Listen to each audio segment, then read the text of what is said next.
business organizations. There are three types of business organizations in Sri Lanka. First one, sole proprietorship. Second one, partnership. Third one, companies. Sole proprietorship refers to an individual's own business.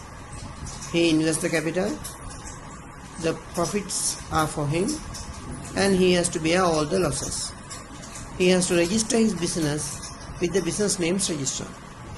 Second one, partnership. In a partnership, there should be a minimum of 2 persons and maximum of 20. But this 20 limit will not apply to chartered accountants and lawyers who practice their profession as a firm.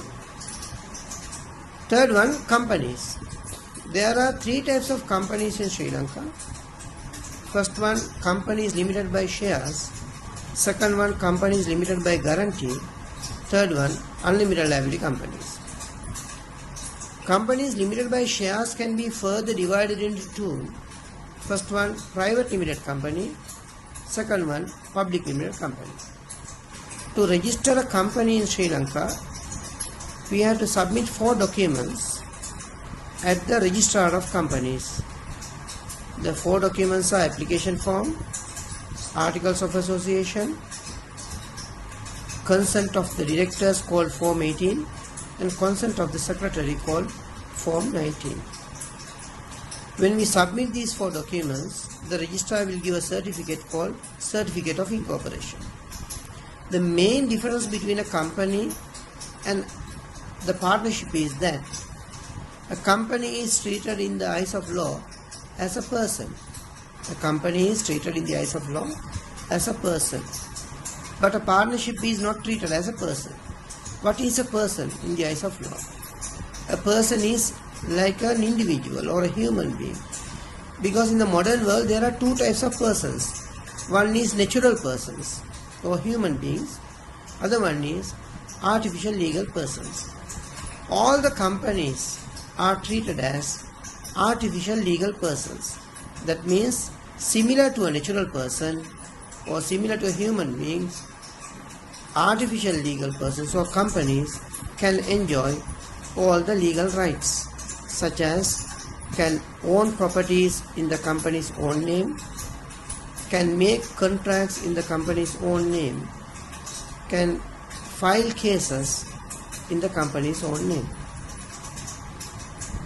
The partnership, when we compare, the partnership has to purchase properties not in the partnership's name, it has to purchase the properties in the partners' names. And the cases have to be filed not in the partnership's name but in the partners' names, because a partnership is not a legal person in the eyes of law. Therefore, if a person wants to do business for a longer period without any termination by the operation of law, such as in case of a partnership, if there are 2 partners, if one partner dies, partnership is automatically dissolved. Even if there are 20 partners, if one partner dies, according to the eyes of law, that partnership is automatically dissolved. But in case of companies, even if a shareholder dies, company's existence will not be affected. Because, for example, in a company, if there are 5 shareholders, even if one shareholder dies, the company can continue. Because company's existence is independent that of the shareholders. Therefore, it is always advantageous to do business in the form of companies, but there are some procedural requirements for a company, like filing annual returns, holding meetings, etc. Those requirements are not there for partnerships.